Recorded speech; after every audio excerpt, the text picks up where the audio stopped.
Baby Toby. Good morning, Tonga! Good morning! May hindi maamin? Ilabas mo na yan sa akin! Del Toby!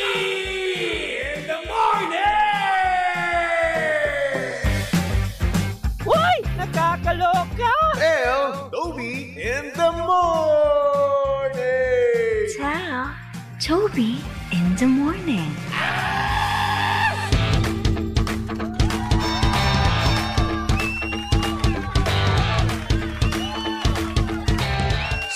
Same, pero iba. We are number 106.7 Energy FM, Pangga. Huwag mo sabihin radyo, sabihin mo oras sa buong kapuluan. Pangga, check your time. It's now 6:27 on the clock. Good morning, good morning, good morning. Luzon, Visayas at Mindanao, Metro and Mega Manila. Kaya syempre, good morning din naman sa mga pangga natin dyan kasalukuyang kumakain na ng breakfast. Hello, good morning. At sa mga pangga natin dyan nagkakape kasi nga naman ang lamig kagabi. Umulan sa iba't ibang lugar ng Pilipinas, kaya naman ang hihimbing, no? Ang lalamig ng kanilang mga tulog kagabi. Congratulations kung ikaw ay nakatulog ng isang napakahabang oras. Sa mga nakabuo dyan ng 8 hours, no? Sana all. Sa mga nakabuo dyan, sabihin na natin 12 hours na tulog, no? Napakasarap. Paano po yun? Paano naman yung mga pangga natin dyan na late pa rin natulog, di ba? Kahit nasabihin na natin na umulan kagabi and at the same time, medyo maginaw, no? Ay nako, hindi pa rin natulog yung iba. Ano yung bakit? Kaka-Netflix nyo yan eh. O kaka-Netflix and chill nyo yan eh. Sana all may ka-Netflix and chill. At yung iba rin naman dyan, ang ginagawa, no? Talaga nga namang nagpupuyat para sa taong hindi naman sa kanila. Nagpupuyat para sa taong ka-situationship lang naman. Nagpupuyat para sa taong wala namang gusto sa kanya. Hoy, nilalandi ka lang yan kasi bored lang siya sa'yo. At minsan, nilalandi ka lang yan kasi wala lang siyang magawa sa kanyang buhay and at the same time, hindi pa siya ready mag-commit, di ba? Pero nangyayari, no? Pag sa'yo hindi pa ready mag-commit, pero sa iba, worth the risk. Ay, nako. Nek-nek nyo, hindi ka lang niya talaga bet. Yan yung mga mantra ng iba, no? Ay, hindi pa ako nakaka-move on. Hindi pa ako ready pumasok sa panibagong relasyon. Tapos pag may dumating na bet nila, ay wala na. You're worth the risk. Style nyo, bulok no? Ay nako, para sa mga pangga natin dyang hindi worth the risk, no? Kung ako sa inyo, maglaro na lang kayo. Oo, maglaro na lang kayo na kung saan pwede pa kayong manalo ng pera, no? At lalong-lalo na pag boring yung oras nyo. Kasi nga naman, sino ang may ayaw ng fun and exciting na laro, lalong-lalo na kung boring ang oras mo? Kaya naman kung mahilig ka sa Tong Its at iba pa, nako, tara na sa Game Zone, di ba? Fun, believable sa Game Zone dahil you play a real game of Tong Its with real players for free. May chance ka pang ma-split ng over 34 million pesos at may chance ka pa to claim up to 14,640 pesos daily. Ang makukuhang cash credits ay pwede rin gamitin pang laro sa kahit na anong game at kaya rin itong i-cash out. Ang Game Zone ay may dalawang event araw-araw. So, G ka na ba? Visit gzone.ph and social media account on Facebook, Instagram, and TikTok at tara, Game Zone. Gina sa Tong Its, tara, Game Zone. At abangan mga panggano, ang kanilang GTCC Summer Showdown from April 25 to June 28, 2025. Meron silang cash pool up to 10 million pesos na paglalabanan. Kaya naman, visit gamezone.ph now to learn more. Laging tatandaan mga pangganon, ang gaming ay dapat fun lang. Kaya naman, visit pagcor.ph/regulatory or email keepitfun@pagcor.ph. Promo runs from January 1 to December 31, 2025. EGLD reference number MKTG 2024-2564. Gaming is for 21 years old and above only. Game responsibly. Keep it fun. Diba? Para sa mga board dyan, ha? Alam nyo na gagawin nyo. Saktong oras, 6:31 on the clock. At syempre, kasama nyo pa rin at ilandian ng hot baby boy ng radyo. Of course, walang iba kung hindi si Baby Toby. At syempre, pangga si Baby Toby ngayon ay live na sa Energy FM Facebook page. Kaya naman kung gusto mong makita ang itsura ni Baby Toby ngayong Tuesday morning, no? Ayan, pumunta na kayo. Energy FM 106.7. At syempre, live na rin tayo ngayon sa TikTok page ng Energy FM na kung saan medyo may filter ako, ha? Alam mo, may filter ka na pero halata pa rin na antok ka, di ba? Hello naman sa mga pangga natin dyan na inaantok, no? Ngayong umagang ito. At syempre, good morning daw kay Maraya. Nag-comment dito ng aray. Siguro nasaktan to sa sinabi ko kanina. Nakarelate ka ba? Sabi ni Jing Sams, ikaw po, hindi ka ganyan. Siguro medyo. And hello din kay Elena. Sabi niya, good morning po, Baby Toby. Happy Tuesday po sa iyo. Happy Tuesday rin naman sa iyo. Hello din kay Romel Dairit. Sabi niya, maayong buntag sa tanan. Watching from Ireland. Hello naman sa inyo dyan sa Ireland, no? Ang layo nyo. Malamig ba dyan sa Ireland? Balita ko, oo eh. Kasi dito sa Pilipinas, ang init nyo yun eh. Isipin nyo, no? Grabe yung init nyo sa Pilipinas na kung saan kapag lumabas ka, no, ng building nyo, Diyos ko, grabe yung init. Oo, kahit na meron, sabihin na natin, kahit merong hangin, no, na dumadampi sa katawan mo, pero mainit pa rin. Diba? Parang nasa real life oven eh. O hindi naman kaya parang tambutso. Ganun yung init. Grabe. Tara, lipat na tayo sa Ireland. Sa Iceland, sa Switzerland, di ba? Basta doon sa malamig. May snow. Ay, gusto natin yung snow. Pero yan tayo mga Pilipino, no? Kapag mainit, magre-reklamo tayo. Sabi natin, napakainit. Ang init-init naman dito. Ayoko na dito sa Pilipinas. Pero kapag sobrang lamig naman, aayaw din. Ano ba yan? Napakalamig. Diyos ko, day. Hindi na natin alam kung saan tayo lulugar, di ba? Sabi ni Romel Dairit, summer na dito DJ Toby, 10:30 PM na maliwanag pa. Diyos ko, day.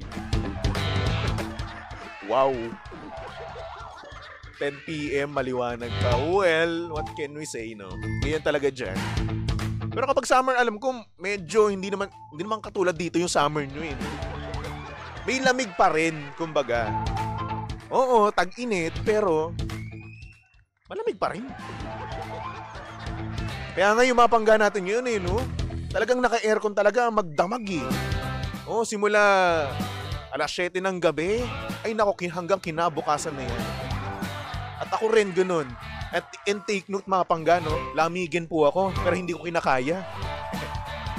Kinakaya ko yung yung lamig. Kasi nga naman, kapag pinatay ko yung aircon, napakainit naman. Ganun katindi. Kaya naman, hello sa mga pangga natin dyan na nag-aalala sa kanilang mga bills, no? Oo. Sa kanilang mga kuryente. Kasi nga naman, maya't maya, no, maghapon ang kanilang mga aircon.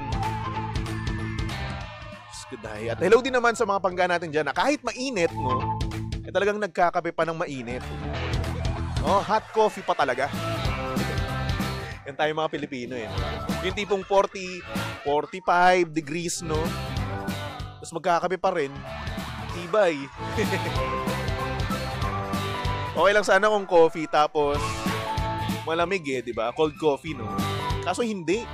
Ang titibay ng mga sikmura nung iba. Di ba? Coffee na mainit. Hot coffee. Aba naku.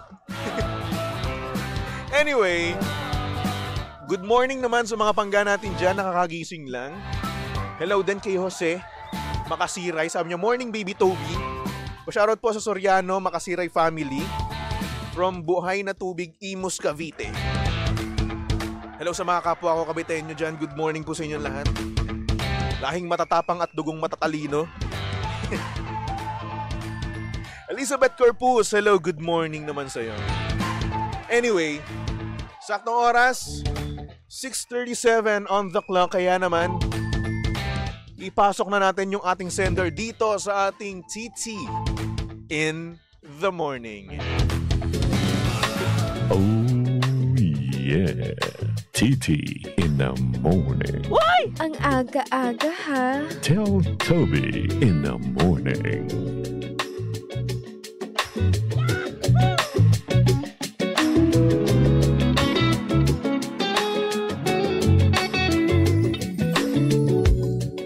Good morning sa mga pangga natin dyang merong kalandian before pero ngayon nawala ng dahil sa kanilang sitwasyon. Malayo sa isa't isa. Ito ang storya ng ating sender. At ang sabi niya dito, good morning, baby Toby.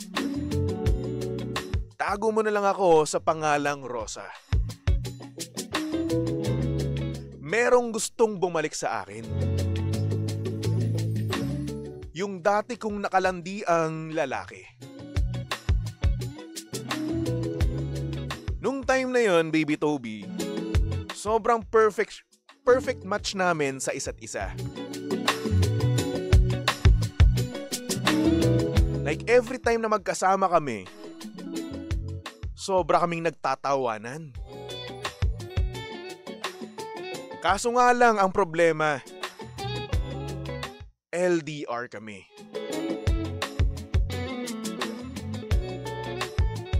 At alam namin sa isa't isa na walang nagwo-work na LDR. Kaya naman, nagdesisyon kami na tigilan lang namin kahit sobrang sakit.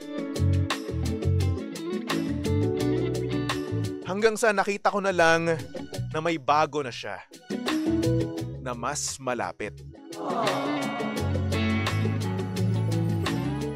At gaya niya, humanap na rin ako ng iba.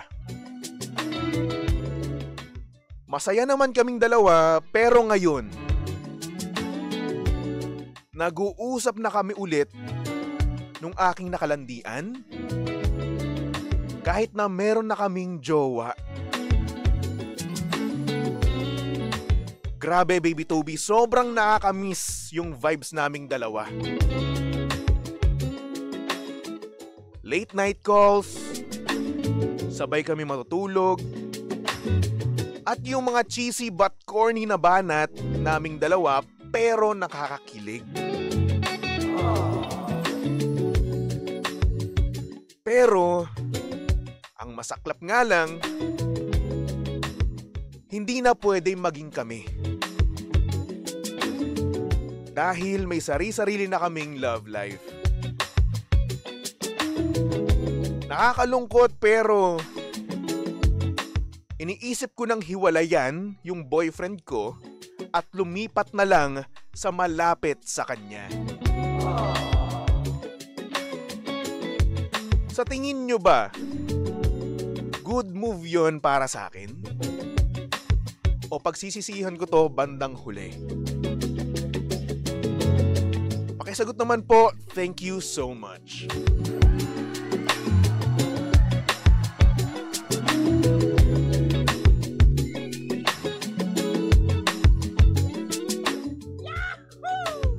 tayo dyan. Ay nako. Meron na namang mga tao ang masasaktan. Meron na namang tao ang biktima ng micro-cheating. Or sabihin na natin cheating na talaga.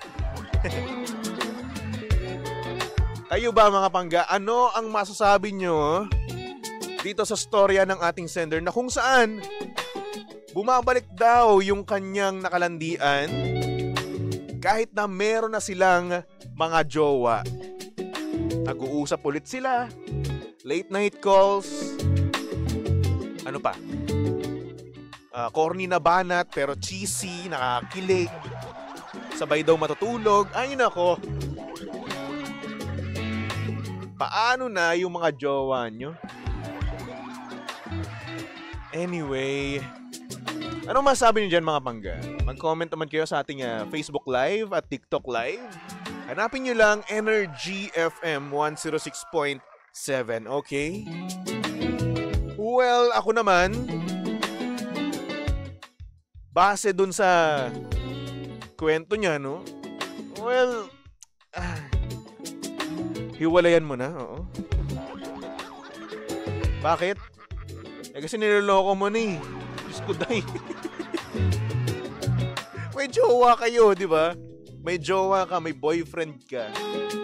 Tapos makikipaglandian ka na ulit sa iba. At sa dati mo pang nakalandian. Na para sa'yo, perfect na perfect kayo sa para sa isa't isa, di ba? Sabi mo na yun eh. At na-miss mo pa yung vibes nyo. Diyos ko, ngayon nga eh, di ba? Ngayon nga, binabalak mo ng hiwalayan at lumipat ka na kung saan malapit, di ba? Binabalak mo ng lumipat. Diyos ko. Ibig sabihin lang yan, na yun talaga ang gustong-gusto mo, di ba?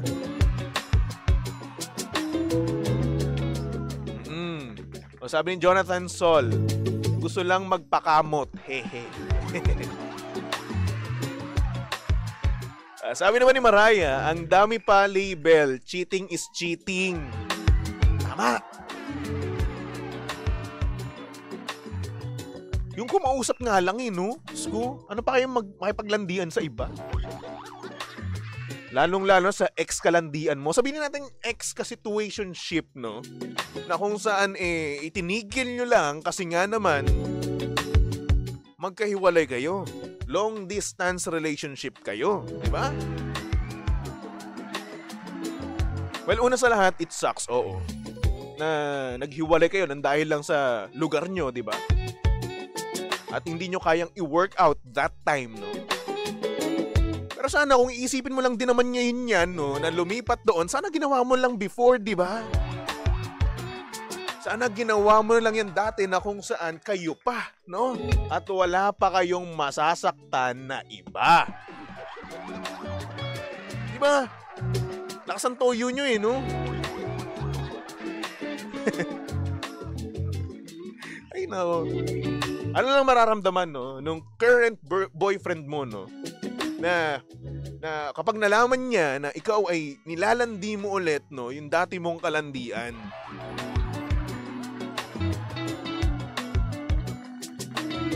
Ang sakit nun, promise. Isipin mo, no? Isipin niya, no? Na yung mahal na mahal ko na babae. Nakikipaglandian sa iba at hindi ako mahal kagaya ng pagmamahal niya doon sa kalandian niya. Hindi niya kayang magsakripisyo. Gaya nung pagsasakripisyo niya or gagawing sakripisyo doon sa kalandian niya. Ang sakit nun. Ay nako. O sabi ni ayaw ko na, suko na ako.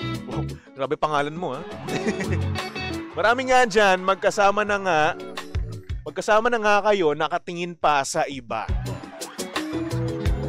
Minsan naman kasi, eto hindi naman sa tinitignan like parang nagagandahan or gustong jowain, no? Minsan kasi napapatingin lang talaga yung mga lalaki. O napapatingin lang na kung saan, parang normal lang naman talaga yun, no?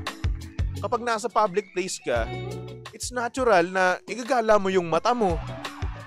At hindi rin naman natin may iwasan na nakatingin ka sa iba, di ba? Or mapatingin ka sa iba, no? Kapag meron kang narinig na bagay, o mapapatingin ka doon. Kasi aminin natin, chismoso talaga tayo. Pag may narinig na something, titignan natin, di ba? Mapalalaki man yan o babae, no? Ganon din naman talaga kayo. Ganon din naman talaga tayo. Girls, aminin nyo, ganyan rin naman kayo. Sabi ni Maraya, sa panahon ngayon, dapat double check din kung may dating app pa yung jowa mo. Oy! Yan pa isa, no? Meron na kayong mga karelasyon, no? Tapos, imbes na i-delete nyo na yung dating app nyo, no? Andun pa rin. Nag-exist pa rin, no? Yung account nyo doon. At nagsa-swipe left at swipe right pa rin kayong dalawa. Diba? At meron pa rin kayong kamatch.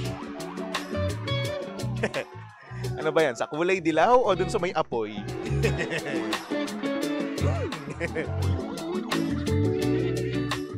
Ay nako. Dapat dyan no? Kapag nakita nyo may ganun, kiss nyo na. Oo. Hiwalayan nyo na. Kasi para sa akin, no, kung gusto ko talaga ng isang tao, wala na yung dating app, hindi na yung makipaglandian sa iba. Kumbaga sa mata niya, ikaw lang ang pinaka-pogi. Ikaw lang ang pinaka-macho. Ikaw lang ang pinaka-maganda. Ikaw lang ang pinaka-sexy. Kasi gano'n naman talaga tayong mga tao pag nagmamahal, no? Wala na tayong pakialam sa iba.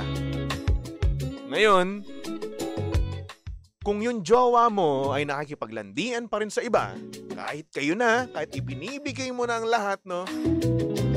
Then, let it go. Huwag tayong magsesettle, no? Sa tao na hindi tayo kayang mahalin. Na hindi kayang ibigay or isakripisyo yung mga bagay-bagay para mismo sa relasyon. At hindi kayang kalimutan yung kanilang nakaraan para sa atin, di ba? At lalong-lalo na, since nauuso rin naman ngayon, no? Minumulto pa rin sila nung taong never napa sa kanila. O, sayang. Ganda sana ng sinabi ko, no? Nabulol lang. Ay, nako. Hello naman sa mga pangga natin dyan na minumulto ng kanilang nakaraan, no? Ng kanilang mga ex na nakalandian, but dahil na nga lang sa kanilang estado, no? Or sa kanilang sitwasyon, no? Naghiwalay at itinigil ang kanilang relasyon. Well, para sa akin, no? Siguro hiwalayan mo na, oo, yung current boyfriend mo, pero wag kang lumipat. Kasi hindi mo rin naman alam, no? Kung magagawa niya yun sa kanyang current girlfriend, di ba? Paano ka nakakasiguro na magagawa niya ring kalimutan yung kanyang girlfriend at magagawa niyang saktan, no? Yung kanyang current girlfriend. So siguro hiwalayan mo, oo, kasi deserve ng current boyfriend mo ng isang loyal at faithful na babae. Hindi yung nakikipaglandian sa iba. At hindi mo deserve yung current boyfriend mo. To be honest. Diba? So ngayon, yun yung para sa akin, no? Yun yung tingin ko. Hiwalayan mo, pero huwag kang lumipat. Ay nako, anyway. Mangga, pwede pa rin kayong magpatawag, no, yan. PM lang kayo sa aming Facebook page na nyo lang, Energy FM 106.7. At syempre, pwede kayong mag-send ng inyong mga mensahe, no, kagaya na nga lang ng ating sender na si Rosa. PM lang kayo sa aking Facebook page, Baby Toby 1067, okay? Alright, so anyway, Mangga, magbalik tugtugan muna tayo, no, for our next song. Here's a song from Once. Titled, Hindi Tayo Pwede. Para sa mga pangga natin diyang pinipilit yung sarili nila sa taong, ay nako, hindi naman talaga pwede sa kanila.